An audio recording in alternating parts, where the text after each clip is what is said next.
আসসালামু আলাইকুম। আশা করছি সকলেই মহান আল্লাহ তাআলার অশেষ রহমতে অনেক অনেক ভালো আছেন এবং সুস্থ আছেন। অসুস্থ থাকার কারণে দীর্ঘ এক সপ্তাহ পরে আমরা ক্লাসে ফিরতে পারলাম, এজন্য সৃষ্টিকর্তার কাছে লাখ লাখ শুকরিয়া। আলহামদুলিল্লাহ আমি ভালো আছি। আশা করছি আপনারাও সকলে ভালো আছেন এবং সুস্থ আছেন। যারা যুক্ত আছেন, আমার কথা শোনা যাচ্ছে কিনা, লেখা দেখা যাচ্ছে কিনা একটু জানাবেন। আমরা শুরু করে দিব। আজকে আমরা চতুর্ভুজ নিয়ে কথা বলবো। চতুর্ভুজের উপর মোট 2টি ক্লাস হবে। আজকে পর্ব 1-এর ক্লাসটি আমরা করব। আমরা আর 1 মিনিটের মধ্যে শুরু করব। যারা যুক্ত আছেন সব কিছু ক্লিয়ার কিনে একটু জানাবেন।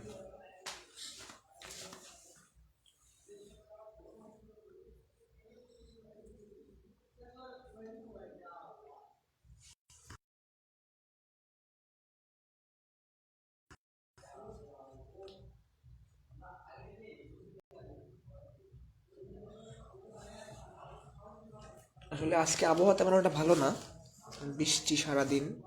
যাদের গ্রামে যারা আছেন আপাতত একটু নেটের সমস্যা হতে পারে, তারপর আমরা করে ফেলি।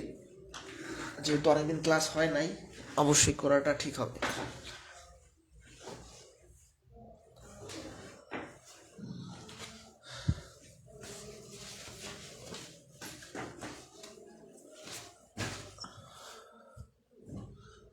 আর আমরা একদম শেষের দিকে কোর্সের, আর কয়েকটি ক্লাস বাকি আছে, হয়ে যাবে। এবং এই কয়েকদিন রেগুলারই ক্লাস নেওয়ার চেষ্টা করব। ওকে, তাহলে আমরা শুরু করে দেই।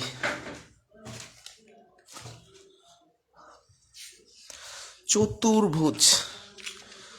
চতুর্ভুজ চ্যাপ্টারটা অনেক বড়, মোটামুটি বড় কয়েকটা টপিকে আছে, আমরা ভেঙে ভেঙেই করব। প্রথমেই আমরা জানবো যে চতুর্ভুজ কাকে বলে, এরপর এর প্রকারভেদ কি, এগুলা। আচ্ছা, চতুর, এই চতুর দ্বারা বোঝায় কি? 4টা। আর ভুজ মানে বাহু, তার মানে 4টি বাহু দ্বারা সীমাবদ্ধ যে কোনো ক্ষেত্র, যে কোনো চিত্রকে আমরা কি বলবো? চতুর্ভুজ বলবো। আচ্ছা, তো আমি একটা বাহু নিলাম, 1 নাম্বার বাহু, এটা 2 নাম্বার বাহু, এটা 3 নাম্বার বাহু, 4 নাম্বার বাহু। এটা যখন আমি আবদ্ধ করে দিলাম, একটা চতুর্ভুজ তৈরি হয়ে গেল। আবার এরকম হতে পারে, এরকম একটা বাহু নিলাম, এরকম একটা বাহু নিলাম, এই এটা চতুর্ভুজ। আবার এরকম হতে পারে, এক বাহু, দ্বিতীয় বাহু, তৃতীয় বাহু, চতুর্থ বাহু, এটা একটা চতুর্ভুজ। এরকম হতে পারে, এক বাহু, 2 বাহু, 3 বাহু, 4 বাহু, এটা একটা চতুর্ভুজ। এখন এই আকার আকৃতির উপর ভিত্তি করে চতুর্ভুজকে কয়েক ভাগে ভাগ করা হয়েছে, তো আমরা সেগুলো পর্যায়ক্রমে জানবো। আচ্ছা, এখন চতুর্ভুজের একটা গুরুত্বপূর্ণ পার্ট শিখবো, সেটা হচ্ছে কর্ণ কি। কোন চতুর্ভুজের বিপরীত কৌণিক বিন্দু সংযোগ রেখা। আমরা একটা চতুর্ভুজ আগে অঙ্কন করি। সাপোজ আমি একটা চতুর্ভুজ অঙ্কন করলাম। এখন বিপরীত কৌণিক বিন্দু, এই চতুর্ভুজটা 4টা কৌণিক বিন্দু আছে, মানে কোনায় 4টা বিন্দু আছে, এখানে একটা, এখানে একটা, এখানে একটা, এখানে একটা। এখন এই কৌণিক বিন্দুর বিপরীত বিন্দু এইটা। এখন 2টা বিন্দু যখন আপনি যোগ করে দিবেন, এটা একটা কি হবে? সংযোগ রেখা হবে। এই রেখাটা একটা কর্ণ। আবার এই কৌণিক বিন্দুর বিপরীত কৌণিক বিন্দু এইটা, যখন আপনি 2টা যোগ করে দিবেন, এটা কি কর্ণ? তাহলে কর্ণ হচ্ছে যে বিপরীত কৌণিক বিন্দুর সংযোজক রেখা বা সংযোগ রেখা। আচ্ছা, তাহলে আমাদের কর্ণ শেখা শেষ। এরপর একটা গুরুত্বপূর্ণ পয়েন্ট শিখতে হবে, যে চতুর্ভুজে তো কয়টা কোণ থাকবে? আমরা শিখছিলাম যে ত্রিভুজে 3টা কোণ থাকে। তাহলে চতুর্ভুজে অবশ্যই 4টা কোণ থাকবে। এইখানে একটা কোণ, এইখানে একটা কোণ, এইখানে একটা কোণ, এইখানে একটা কোণ। আমি এটা যদি এ বি সি দ্বারা ডিফাইন করি, তাহলে এই যে 4 কোণ, এ কোণ প্লাস বি কোণ প্লাস সি কোণ প্লাস ডি কোণ, এই 4টা কোণের মান হবে 360 ডিগ্রি। এটা খুবই গুরুত্বপূর্ণ পয়েন্ট, মনে রাখবেন। ওকে, এখন বিভিন্ন ক্ষেত্র, মানে আমি যদি একটা চতুর্ভুজ আঁকতে চাই, আমার কি দরকার হবে? আমি একটা আয়তক্ষেত্র আঁকতে চাইলে আমার কি কি লাগবে, আমি একটা সামন্তরিক আঁকতে চাইলে আমার কি কি লাগবে, এগুলো অনেক সময় পরীক্ষাতে আসতে পারে। যেমন একটা চতুর্ভুজ অঙ্কন করার জন্য 4টা বাহু আমার লাগবেই। এরপর বর্গক্ষেত্র আঁকার জন্য আমার একটা বাহু হইলেই হবে। রম্বস আঁকার জন্য আমার একটা বাহু লাগবে, একটা কোণ লাগবে। কেন লাগবে এগুলো প্রত্যেকটা পার্টে পার্টে আমরা শিখে ফেলবো। আর আয়তক্ষেত্র অঙ্কন করার জন্য সন্নিহিত 2টা বাহু লাগবে। আর সামান্তরিক অঙ্কন করার জন্য সন্নিহিত 2টা বাহু লাগবে আর তাদের অন্তর্ভুক্ত কোণ লাগবে। তো এই শখটা খুব সুন্দরভাবে পড়বেন, এখান থেকে প্রশ্ন আসতে পারে। যেমন প্রাইমারিতে একটা প্রশ্ন হয়েছিল, একটা রম্বস আঁকতে হলে কমপক্ষে কোন উপাত্তগুলোর প্রয়োজন, মানে আপনি যদি একটা রম্বস অঙ্কন করতে চান আপনার কি কি লাগবে। আমরা এখানে দেখে আসলাম যে আমার একটা বাহু লাগবে এবং একটা কোণ লাগবে।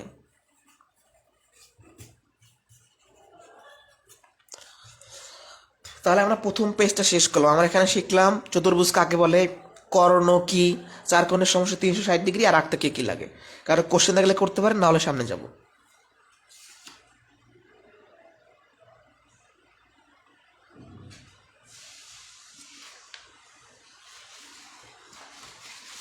সামনে যাবো কিনা একটু বলবেন।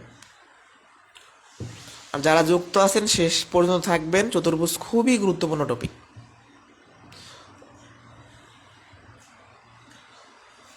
আসলে মনে হচ্ছে এখন বর্ষাকাল, এরকম একটা অনুভূতি। সারা দিন বৃষ্টি, এখনো বৃষ্টি হচ্ছে। একটু দ্রুত কমেন্টে জানান প্লিজ।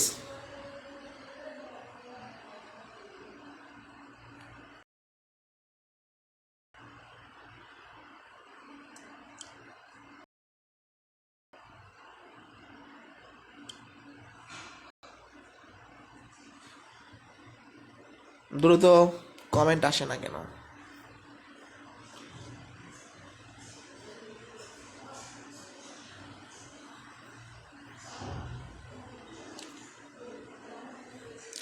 আচ্ছা, আমরা পরবর্তী পেজে যাই।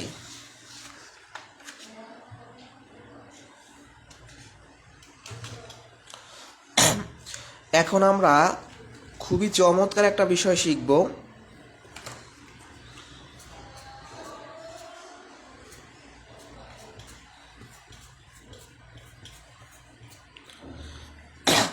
খুবই সুন্দর একটা বিষয়, যে আমাদের তো সামান্তরিকের বৈশিষ্ট্য মনে রাখতে হয়, আয়তক্ষেত্রের বৈশিষ্ট্য মনে রাখতে হয়, রম্বসের বৈশিষ্ট্য মনে রাখতে হয়, বর্গক্ষেত্রের বৈশিষ্ট্য মনে রাখতে হয়।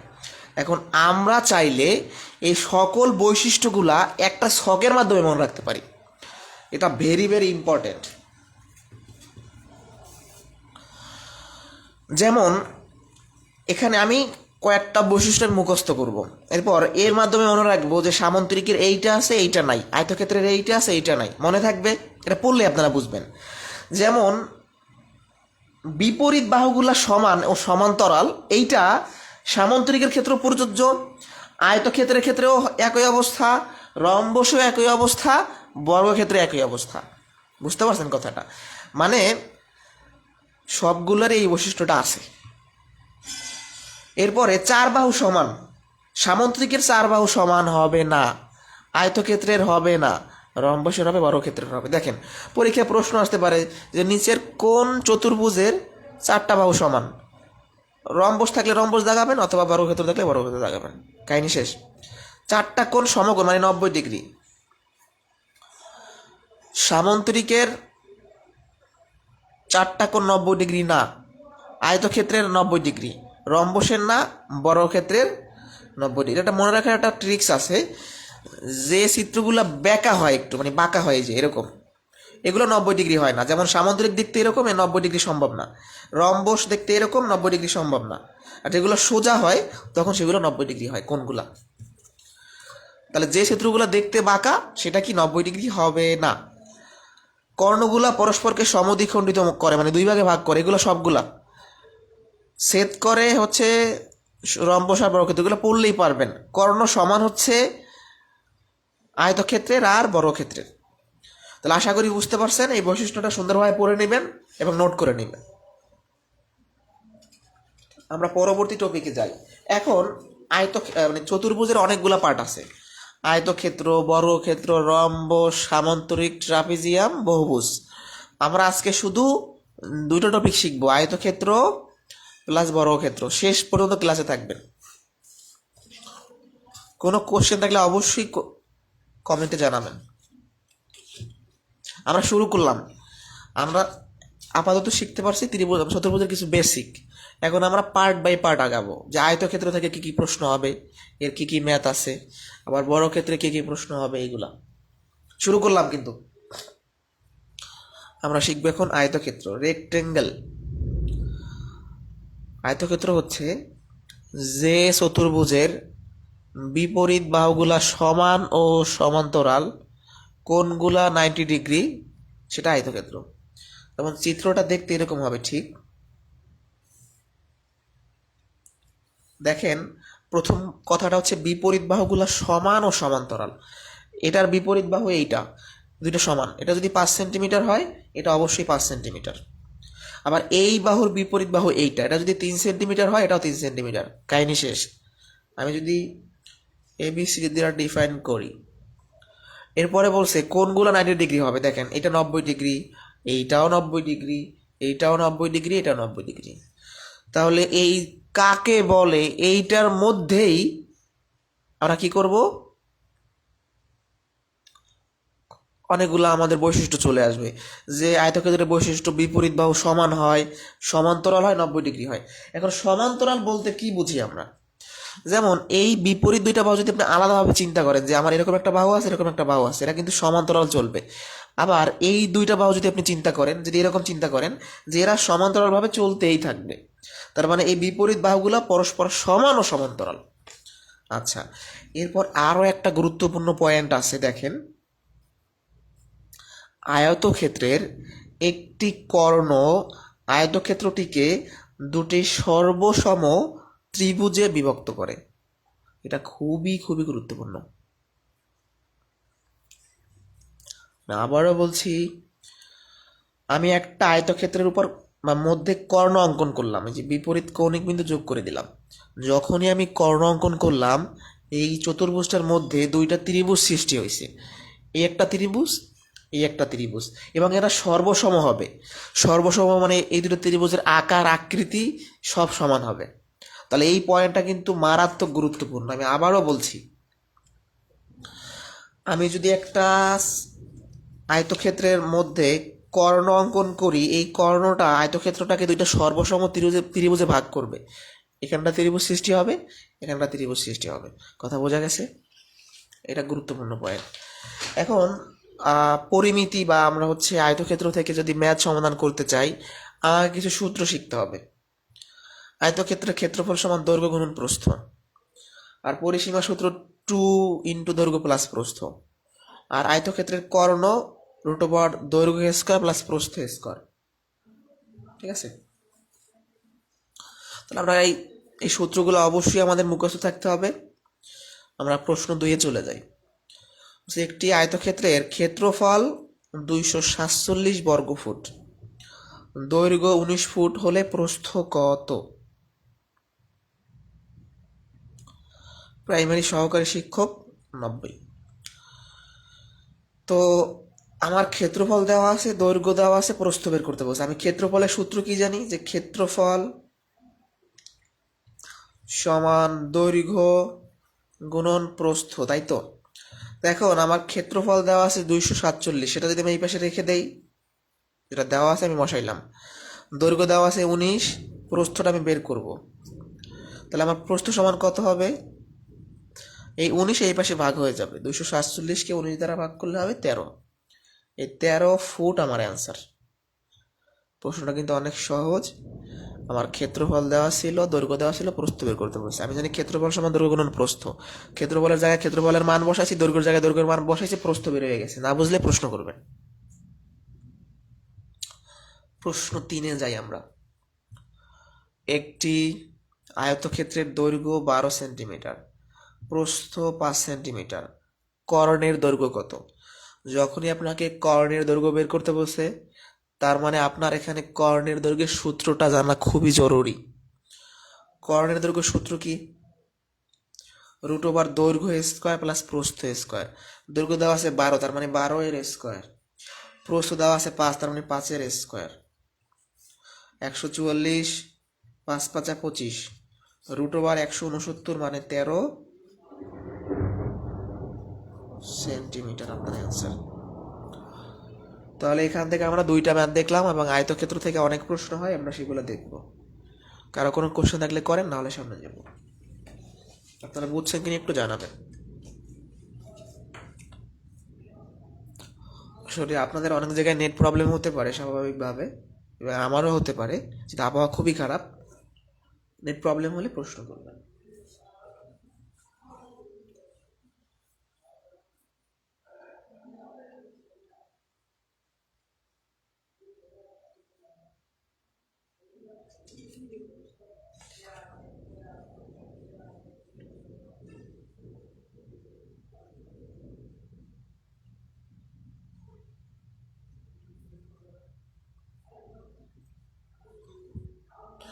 ক্লিয়ার?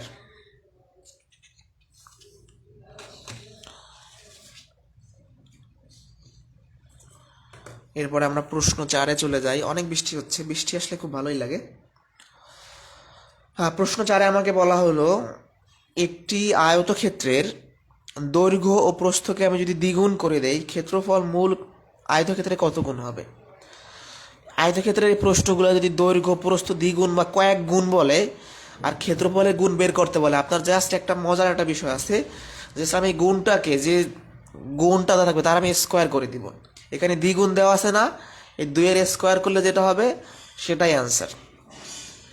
মানে আমাকে যদি দৈর্ঘ্য প্রস্থের গুণ দেওয়া থাকে আর যদি ক্ষেত্রফলের গুণটা বের করতে বলে, আমি যত গুণ দেওয়া থাকবে তার স্কোয়ার করে দিব। কি? যত গুণ তার স্কোয়ার। এখন কেন করব সেটাই আসি। সাপোজ আমার একটা আয়তক্ষেত্রের প্রাথমিক ক্ষেত্রফলের সূত্র কি? দৈর্ঘ্য গুণন প্রস্থ। আমি যখন দৈর্ঘ্য প্রস্থ দ্বিগুণ করলাম, খেয়াল করেন, এটা হলো প্রথম ক্ষেত্রফল, এটা হলো দ্বিতীয় ক্ষেত্রফল। আমি দৈর্ঘ্য দ্বিগুণ করলাম আর প্রস্থ দ্বিগুণ করলাম, দৈর্ঘ্য দ্বিগুণ প্রস্থ দ্বিগুণ, তাহলে আলটিমেটলি 4 গুণ হবে দৈর্ঘ্য গুণন প্রস্থ। তার এটা হচ্ছে প্রথম ক্ষেত্রফল। এই প্রথম ক্ষেত্রফলটা দ্বিতীয় ক্ষেত্রফল, মানে দ্বিতীয় ক্ষেত্রফলটা হবে প্রথমে 4 গুণ। আবারও বলছি, যখন আপনি দৈর্ঘ্য করবেন 2 গুণ, প্রস্থ করবেন দ্বিগুণ, এই 2 দ্বিগুণ 4 গুণ হবে আপনার আদি ক্ষেত্রফলের সমান। তাহলে আমরা এটা বুঝলাম যে আমাকে যদি গুণ করতে বলে আমি তার স্কোয়ার করে দিব।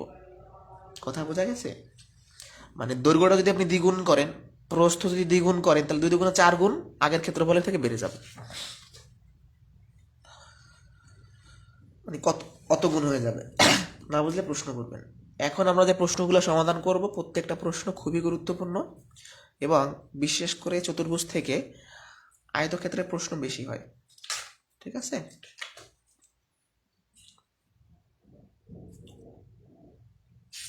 অনেক প্রশ্ন হয়, সুন্দরভাবে আমরা শেষ করে ফেলি।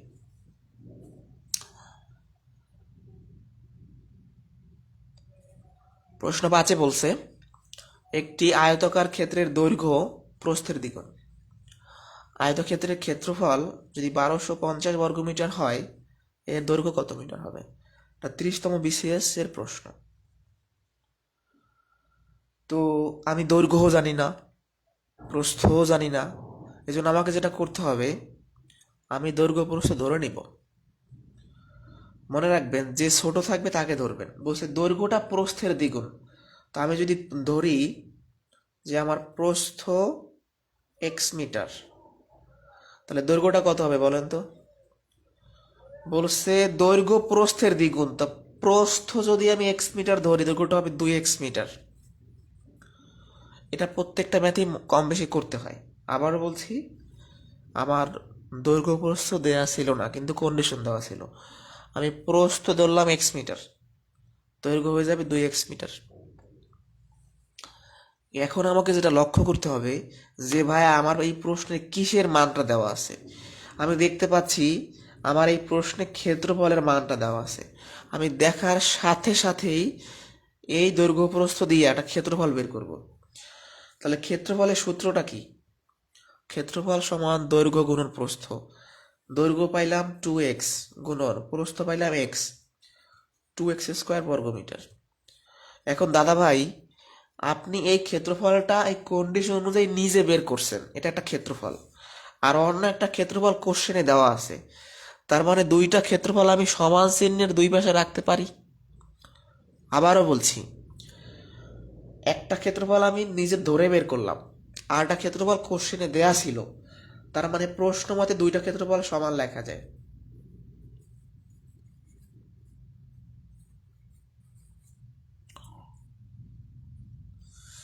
তাহলে এখান থেকে x² সমান আসবে 1250/2, তার মানে 625।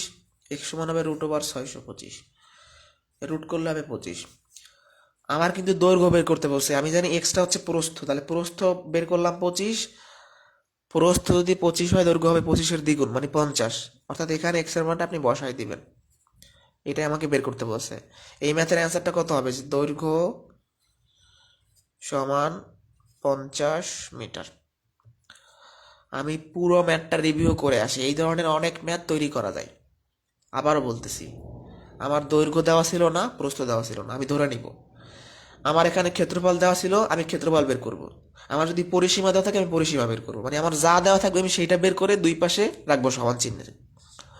ক্ষেত্রফল বের করলাম, এটা আমি নিজে বের করছি, এটা দেওয়া ছিল, দুটো সমান লেখে এক্সের মানটা বের করে দিছি। না বুঝলে প্রশ্ন করবেন। দেখেন, আমরা সেম ক্যাটাগরি একটা কোশ্চেন সমাধান করি। একটি আয়তাকার ক্ষেত্রের দৈর্ঘ্য বিস্তারের 3 গুণ, এই বিস্তার আর প্রস্থ একই। দৈর্ঘ্য যদি 48 মিটার হয়, আমাকে বের করতে বলছে পরিসীমাটা কত। তো ফার্স্টে আমি ধরে নিব দৈর্ঘ্য আর বিস্তার ধরে নিব। তো আমি যদি বিস্তারটা ধরে নেই বা প্রস্থ যাই চিন্তা করেন, ধরলাম বিস্তারটা x মিটার, তাহলে দৈর্ঘ্যটা কত হবে? বলে দিচ্ছে দৈর্ঘ্য বিস্তারের 3 গুণ, তার মানে 3x মিটার। এই পর্যন্ত বুঝতে পারছেন? এই কাজটা আমরা এখানেও করলাম, এখানেও করলাম। এখন কি বলছিলাম, আমাকে দেখতে হবে যে কোশ্চেনে কিসের মানটা দেওয়া আছে। আমি সুন্দর মতো দেখতে পাচ্ছি আমার দৈর্ঘ্য দেওয়া আছে, এই দৈর্ঘ্যটা আমি নিজে ধরে বের করলাম, আর এই দৈর্ঘ্যটা কোশ্চেনে দেওয়া ছিল। তার মানে অবশ্যই আমি প্রশ্ন মতে দুইটাকে সমান চিহ্নের দুই পাশে রাখতে পারবো। আবারও বলছি, এই দৈর্ঘ্যটা আমি ধরে নিছি, মানে আমি একটা ধরে নিছি আর একটা দেওয়া ছিল, দুইটা সমান চিহ্নের দুই পাশে রাখলে এক্স এর মানটা আসবে 16। তাহলে এক্স বলতে আপনি বিস্তার পেয়ে গিয়েছেন 16, আর দৈর্ঘ্য তো জানেনই 48। তাহলে আমার পরিসীমা বের করতে বলছে। পরিসীমার সূত্রটা কি? 2 ইন্টু দৈর্ঘ্য প্লাস প্রস্থ। তাহলে 2 ইন্টু দৈর্ঘ্য বলতে কত? আমার 48 দেওয়া আছে, প্রস্থ বের করলাম 16, 2 ইন্টু 64, এটাই হচ্ছে আমার অ্যান্সার। তাহলে যারা বোঝেন নাই, আমি বিস্তার ধরছি, অটোমেটিক দৈর্ঘ্যটা পেয়ে গেছি। এই দৈর্ঘ্যটা আমি নিজে বের করলাম, আর একটা দৈর্ঘ্য কোশ্চেনে দেওয়া ছিল, দুটোকে সমাচিহ্ন রেখে এক্স এর মানটা বের করব। এক্স মানে আমার হচ্ছে বিস্তারটা জানা ছিল না। এখন যদি আমি দৈর্ঘ্য আর প্রস্থ জানি, তখন আমি পরিসীমা সূত্র ব্যবহার করলে হয়ে যাবে। আমি সামনে যাবো কিনা একটু কমেন্টে জানাবেন।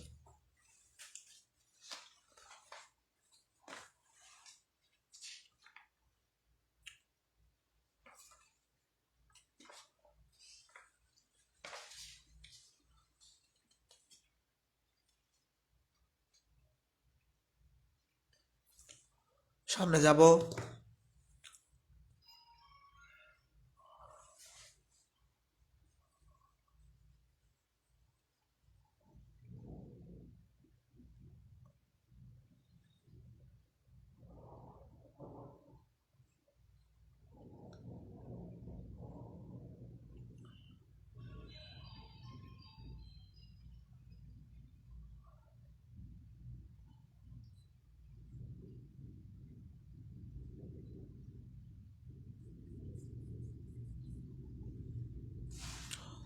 ওকে, সামনে গেলাম। এই প্রত্যেকটা প্রশ্ন খুবই গুরুত্বপূর্ণ, প্রত্যেকটা।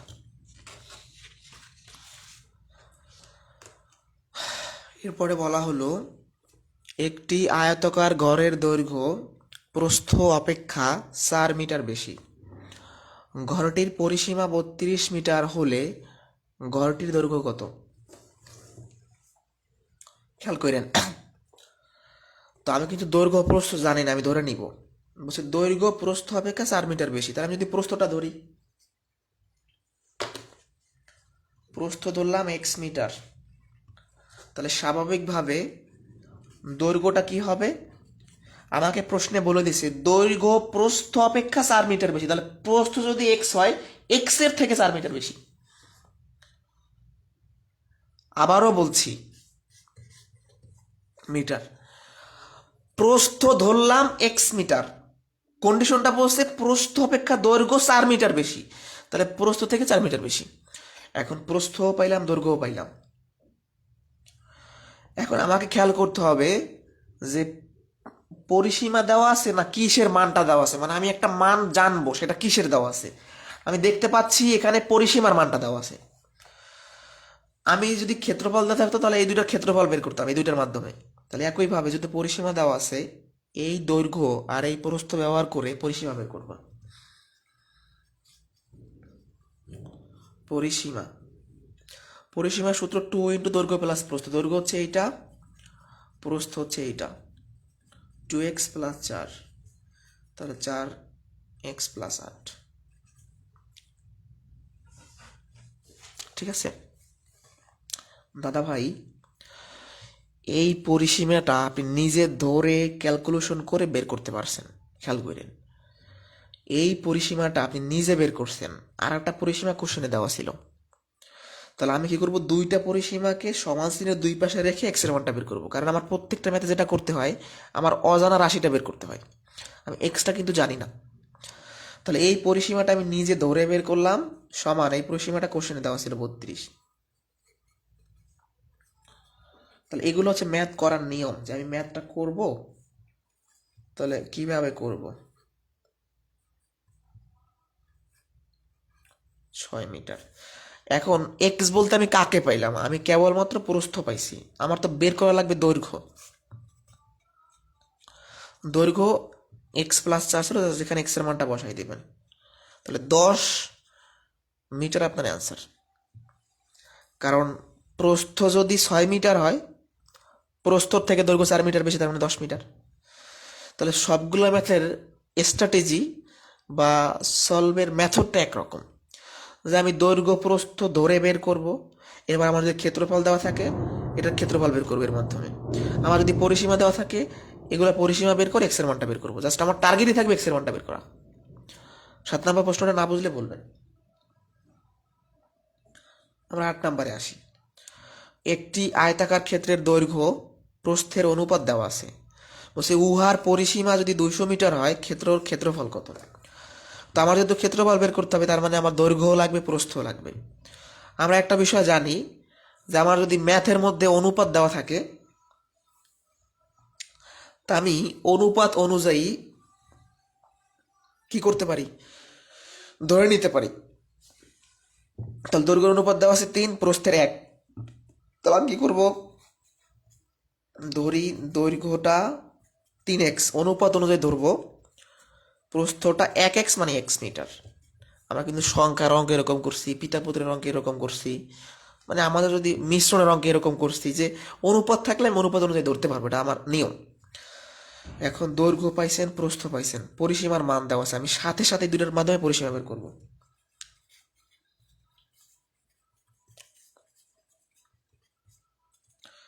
তাহলে এখানে 4x আর দেবেন 8x।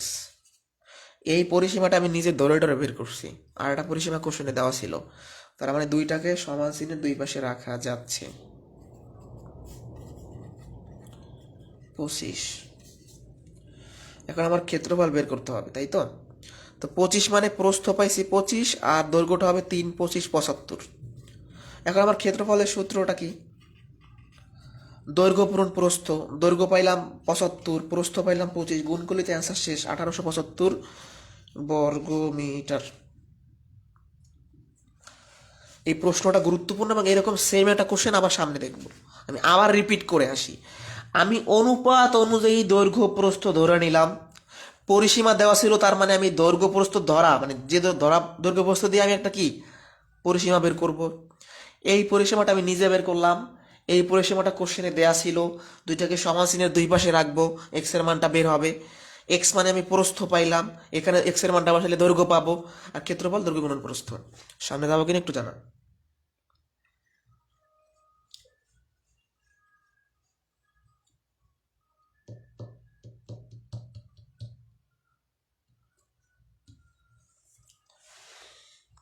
সামনে যাবো।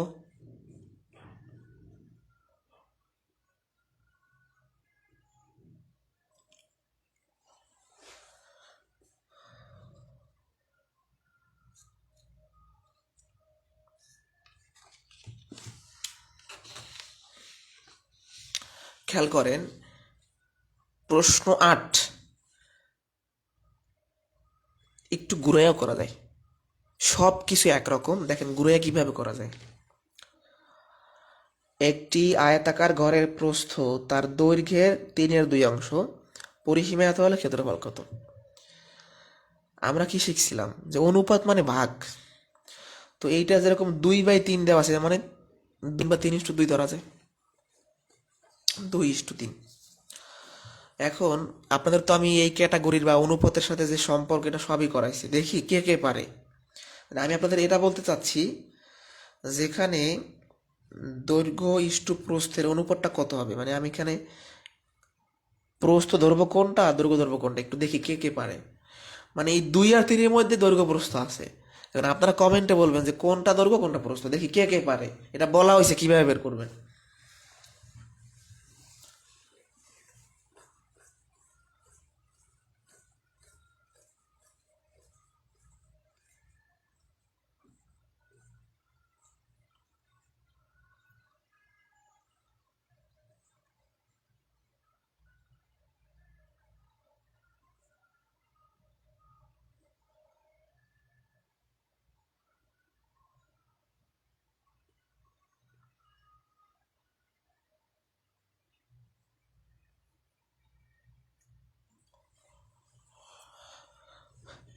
একজন অ্যান্সার দিয়েছেন মাত্র, দ্রুত দ্রুত সবাই অ্যান্সার করবেন, ক্লাসে অ্যাক্টিভ থাকবেন সব। তার মানে হ্যাঁ, 2-1 পারছেন। মানে আমি কি বলছিলাম, এখানে প্রস্থ আর দৈর্ঘ্য কার সাথে র আছে, র দৈর্ঘ্যের, তার মানে দৈর্ঘ্যটা যদি 3 হয় প্রস্থ হবে 2, তাহলে দৈর্ঘ্য হবে 3 ইস্টু প্রস্থ হবে 2। তো দেখেন আগে আমরা যে কোশ্চেনটা করে আসলাম যে দৈর্ঘ্য প্রস্থের অনুপাতটা সরাসরি দেওয়া ছিল, আমি এই সরাসরি না দিয়ে এভাবে প্রশ্নটা করতে পারি।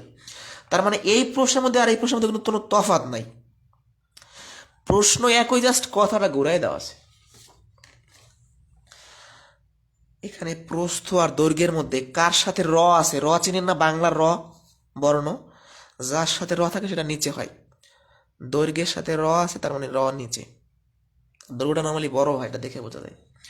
এখন আমি আগের মতো সমাধান করব, দৈর্ঘ্যটা ধরবো 3x, প্রস্থ হবে 2x, আমার পরিসীমা দেওয়া আছে, তাহলে এই দৈর্ঘ্য প্রস্থ অনুযায়ী পরিসীমা বের করব, আগের মতোই সবকিছু। পরিসীমা সূত্র 2 ইন্টু দৈর্ঘ্য প্লাস প্রস্থ, 5x, 5 × 10x। এই পরিসীমাটা আমি নিজে বের করছি, আর একটা পরিসীমা কোশ্চেনে দেওয়া ছিল, সমান চিহ্ন দুই পাশে রাখা যায়।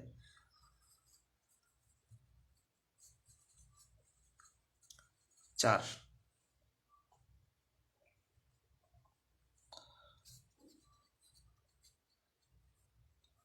ক্ষেত্রফল কত হবে?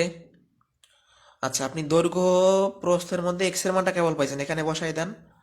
3×4 = 12, দৈর্ঘ্য হবে 12, প্রস্থ হবে 3 × 6, সরি 4 × 8, প্রস্থ 4 × 8।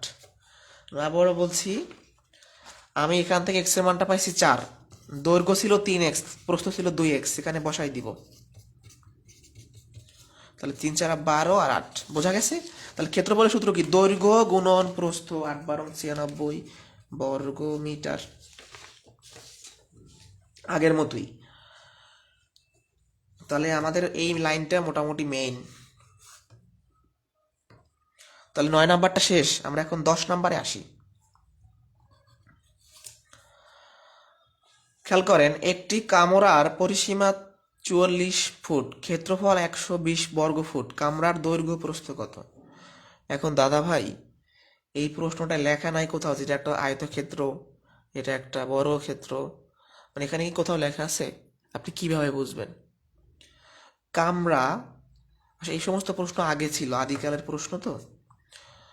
আমরা তো কভার ভ্যান সবাই চিনি, মানে কাভার ভ্যান ট্রাক, অথবা যেমন কাভার ভ্যানের কি দেখতে এরকম হয় না, মানে আয়তকার মতো, মানে বিপরীত বাহুগুলো সমান, সমান্তরাল। তারপরে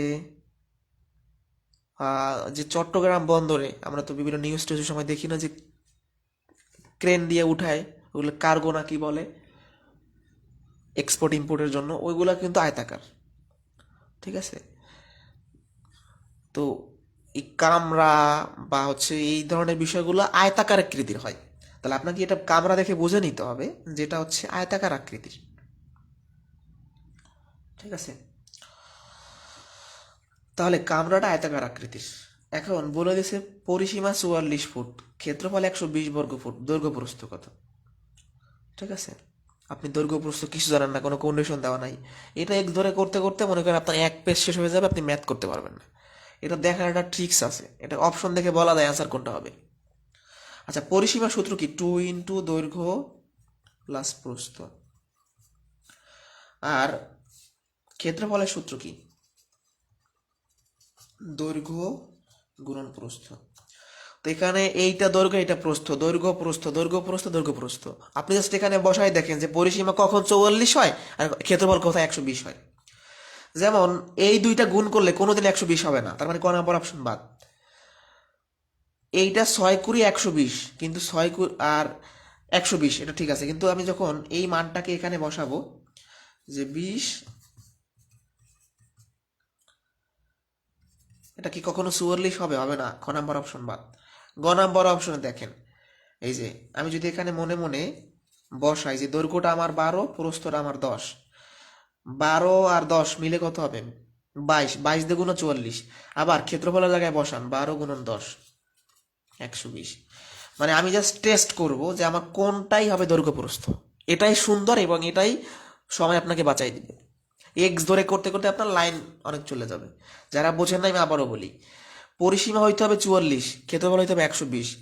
আপনি দেখবেন যে কোন অপশনের দৈর্ঘ্য প্রস্থ নিলে পরিসীমা 44 হয়, ক্ষেত্রফল এটা হয়। এটাও হবে না, এটাও হবে না। যেমন 24 আর 5, এটা দিয়ে আপনি কখনো পরিসীমা এটা পাবেন না, ক্ষেত্রফল এটা পাবেন না। তো আয়তক্ষেত্র নিয়ে মোটামুটি এই ম্যাথগুলো করলেই এনাফ। এগুলো করলেই বড় ম্যাথগুলাও করলাম আমরা, মোটামুটি চলে আসবে একটা পার্ট। আমরা এখন বড় ক্ষেত্রে যাব। বর্গক্ষেত্রে যাওয়ার আগে এই যে ম্যাথগুলো করাইছি, কার কোন ম্যাথের সমস্যা আছে বলেন? যদি সমস্যা থাকে আমি রিপিট দেখাবো।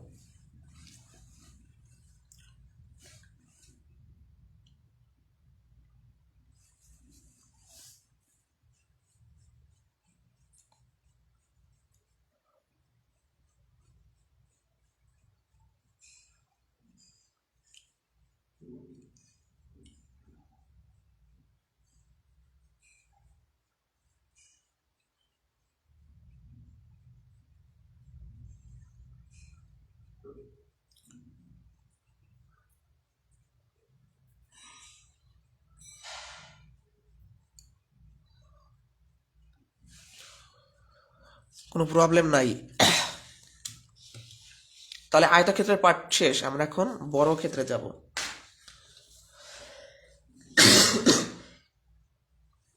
সরি, যে চতুর্ভুজের 4টি বাহু পরস্পর সমান ও সমান্তরাল, কোণগুলা 90 ডিগ্রি, তাকে বর্গক্ষেত্র বলে। 4টা বাহু সমান হবে,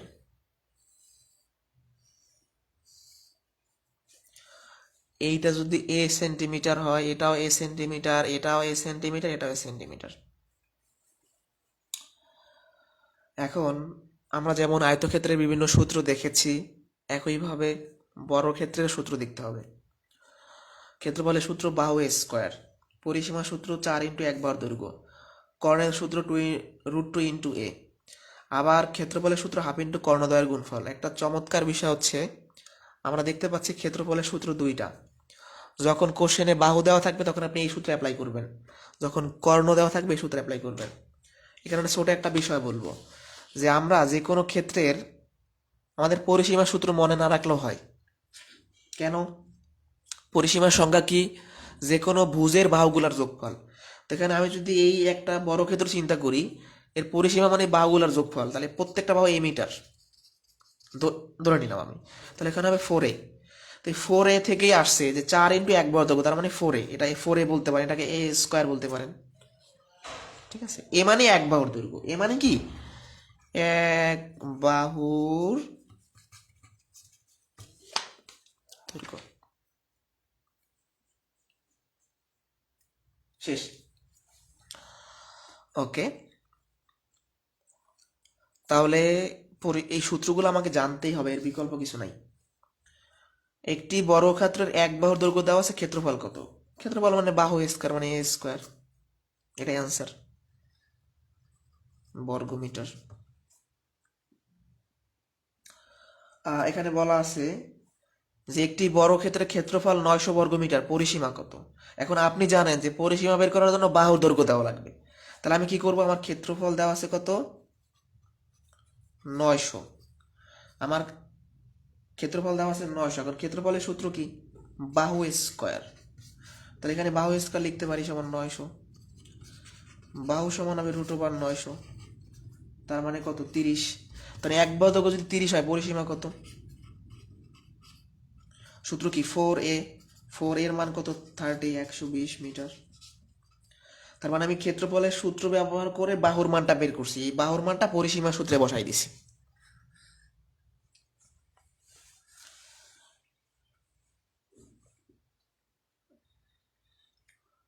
সামনে যাবো কিনা একটু বলবেন।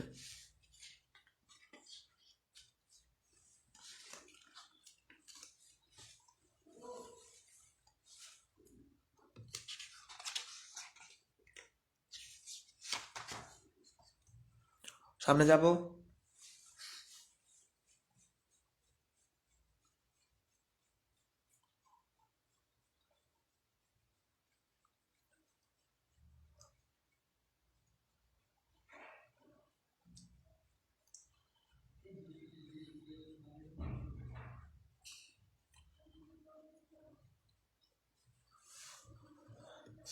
একটু রেসপন্স করবেন, যদিও কষ্ট হয় কমেন্ট করতে সবারই, বারবার কমেন্ট করা ভালো না, কিন্তু করলে আমার সুবিধা হয় সামনে দিতে।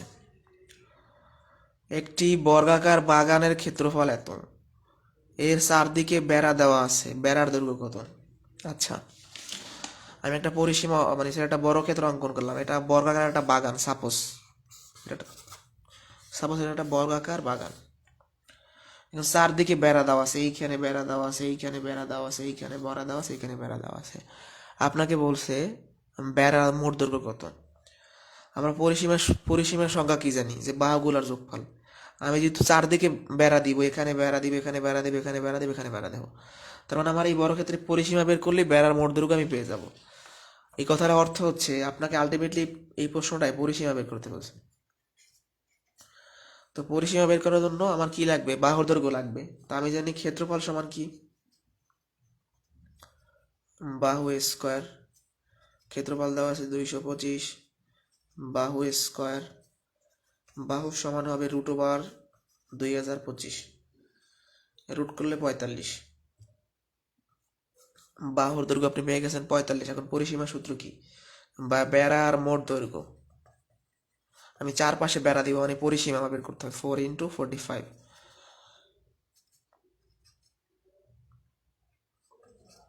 180।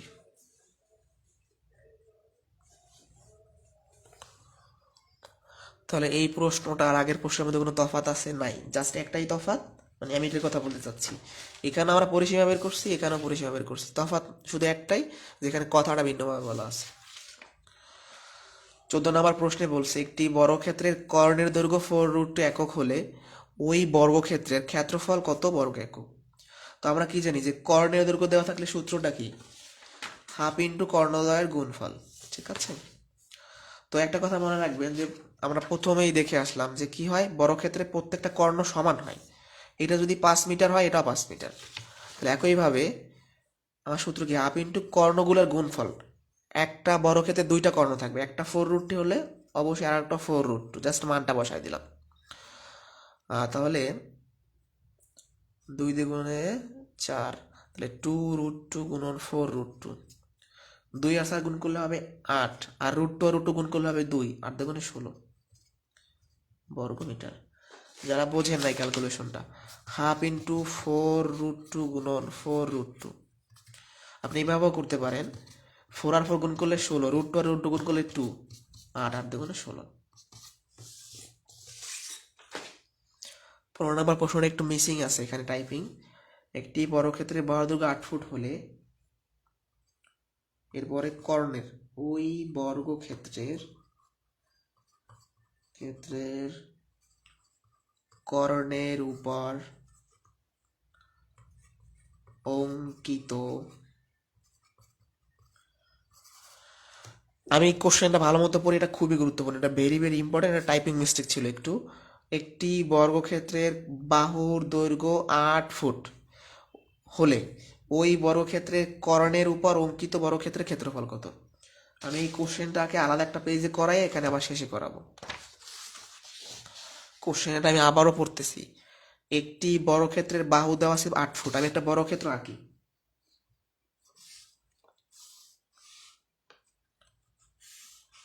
এটাও 8 ফুট, এটাও 8 ফুট, এটাও 8 ফুট, এটাও 8 ফুট। এখন বলছি এই বর্গক্ষেত্রে কর্ণ আঁকতে, একটা কর্ণ আপনি অঙ্কন করছেন। এখন এই কর্ণটাকে বাহু ধইরা এই কর্ণের উপর আরো একটা বর্গক্ষেত্র আঁকতে বলছি। অর্থাৎ চিত্রটা দেখতে ঠিক এরকম হবে। এখন বলছে এই বর্গক্ষেত্রের ক্ষেত্রফলটা কত? মারাত্মক গুরুত্বপূর্ণ প্রশ্ন। একটা বিষয় লক্ষ্য করেন, আমি প্রথম বর্গক্ষেত্রের বাহু দৈর্ঘ্য জানি, আর আমার ক্ষেত্রফল বের করা লাগবে দ্বিতীয় বর্গক্ষেত্রে। তার মানে আমার দ্বিতীয় বর্গক্ষেত্রের এই বাহু জানা দরকার, এই বাহু জানা দরকার, এই বাহু জানা দরকার, এই বাহু জানা দরকার। এখন আপনাদের বোঝা উচিত যে ভাই, আমি যেহেতু প্রথম বর্গক্ষেত্রের বাহুটা জানি এবং এর কর্ণটা আমি বের করতে পারবো, তো আমি যদি এর কর্ণটাই বের করতে পারি, এই প্রথম বর্গক্ষেত্রের কর্ণটাই হবে দ্বিতীয় বর্গক্ষেত্রের বাহু। বাংলায় লিখে দিলাম, প্রথম বর্গক্ষেত্রের, এটা কি দেখে বোঝা যাচ্ছে? কর্ণই হবে দ্বিতীয় বর্গক্ষেত্রের বাহু।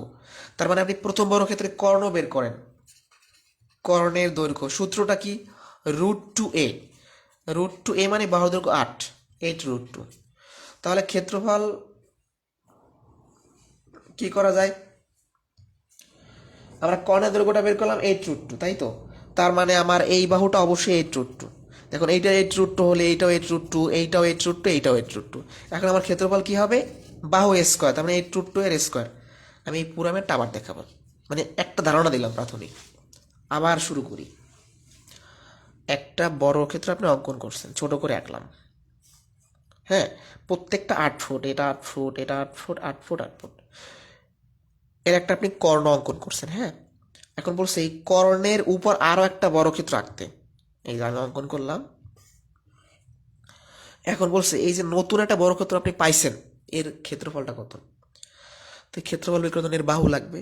কিন্তু আপনি একটা বিষয় দেখতে পাচ্ছেন সুন্দর করে, যে প্রথম বর্গক্ষেত্রের কর্ণটাই হয়ে যাবে দ্বিতীয় বর্গক্ষেত্রের বাহু। নোট করার সময় কথাটা লিখবেন। আমি আবার বলি, প্রথম বর্গক্ষেত্রের কর্ণই হবে দ্বিতীয় বর্গক্ষেত্রের বাহু। কাহিনী শেষ।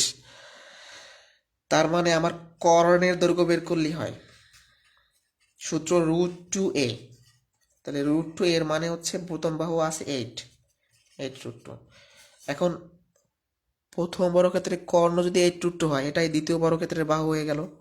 তাহলে আমার ক্ষেত্রফল কত হবে? বাহু স্কোয়ার, তার মানে এই 8√2 এর স্কোয়ার। 8 এর স্কোয়ারে হয় 64, আর √2 এর স্কোয়ারে হয় 2, তার মানে 128 বর্গ ফুট।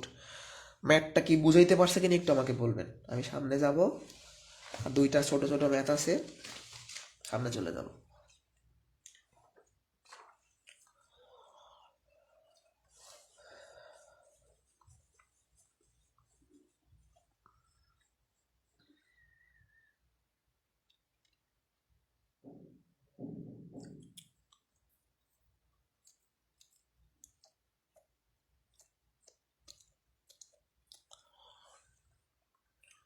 এই ম্যাথটা ভেরি ভেরি ইম্পর্টেন্ট, কে কে বোঝেন নাই বলেন?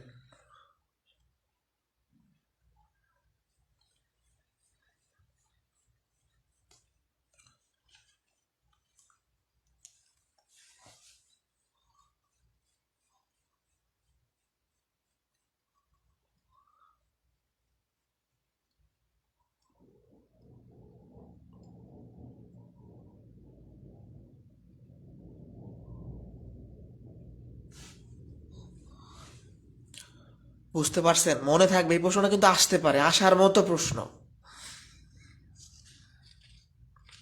আপনার মাথায় এই জিনিসটা কাজ করলে হয় যে ভাই, প্রথম বর্গক্ষেত্রে এই কর্ণটা যদি দ্বিতীয় বর্গক্ষেত্রে পাবো, কারণ এর উপরই তো মাখছি। কাহিনী শেষ। ওকে, 16, 17 এগুলো পানির মতো সহজ। আগে প্রাইমারিতে আসতো, এখন তেমন একটা আসে না। একটা চমৎকার ট্রিক্স দেখাই দিব, 5 সেকেন্ডে অ্যান্সারটা করে দিয়ে চলে আসবেন। একটি সরলরেখার উপর অঙ্কিত বর্গ ওই সরলরেখার অর্ধেকের উপর অঙ্কিত বর্গের কত গুণ? একটি সরলরেখার উপর অঙ্কিত বর্গের ক্ষেত্রফল ওই সরলরেখার 1/4 উপর অঙ্কিত বর্গের ক্ষেত্রফলের কত গুণ? একটা সরলরেখার উপর যদি আমি বর্গ আঁকি, তার 1/4 উপর বর্গের ক্ষেত্রফলটা কত হবে? মানে একটা ফ্র্যাকশন দেওয়া আছে প্রশ্নে, যদি ফ্র্যাকশন দেওয়া থাকে, যেমন এখানে অর্ধেক, অর্ধেক মানে কি হাফ, এখানে 1/4, তার মানে কি 1/4। তো আপনার জাস্ট নিয়মটা হচ্ছে, আপনি জাস্ট এই হরের স্কোয়ার করবেন। এই 4 হচ্ছে আপনার অ্যান্সার, এর স্কোয়ার করবেন, 16 হচ্ছে আপনার অ্যান্সার। এগুলো তেমন একটা আসে না, তারপরও 2টা প্রশ্ন প্রাইমারিতে পাইছিলাম, তার কারণে অ্যাড করে দিলাম। তার মানে আমি যখন একটা সরলরেখার উপর বর্গ আঁকবো, ঠিক আছে, তারপর ওই সরলরেখার যে কোনো একটা, যেমন আমার এখানে অর্ধেকের উপর বলছে, আমি একটা বর্গ আঁকলাম, এর অর্ধেকের উপর আমি আরেকটা বর্গ আঁকলে এর ক্ষেত্রফল আগের ক্ষেত্রফলের কত গুণ হবে? ঠিক আছে, জাস্ট আপনি কি করবেন, হরের স্কোয়ারটা করে দিবেন। তাহলে এই ছিল আজকের কথাবার্তা, আজকে এই পর্যন্তই। ঠিক আছে, ভালো থাকবেন, সুস্থ থাকবেন, আল্লাহ হাফেজ।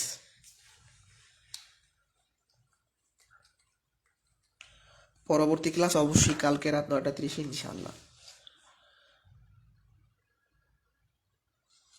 কালকে যদি টাইমটা একটু আগাইয়ে দেয়, 8টায় নিতে পারি। যদি 8টায় নেই, আপনাদের আমি জানাবো। হ্যাঁ, যদি টাইমের সমস্যা হয়, আপনাদের আমি 8টায় নিতে পারি কালকে ক্লাস। যদি সমস্যা থাকে বলবেন আমাকে, ক্লাস নিয়ে নিব, টেনশনের কিছু নাই। কালকে হবে, তারপরের দিন, পরের দিন হবে, তারপরের দিন হবে, কারণ অল্প কটা ক্লাস বাকি আছে, রেখে আর লাভ নাই। আপনাদেরও তো একটা প্রস্তুতি হয়ে যাবে না ইনশাল্লাহ। ভালো থাকেন। এখন বলেন কার কোথায় সমস্যা আজকের ক্লাসে, এবং জ্যামিতি কি বোঝা যাচ্ছে? রেখাগণের ক্লাস করলেন, ত্রিভুজ শেষ করলেন, চতুর্ভুজের অর্ধেক শেষ করলেন, জ্যামিতি কি পারবেন কিনা একটু বলেন তো।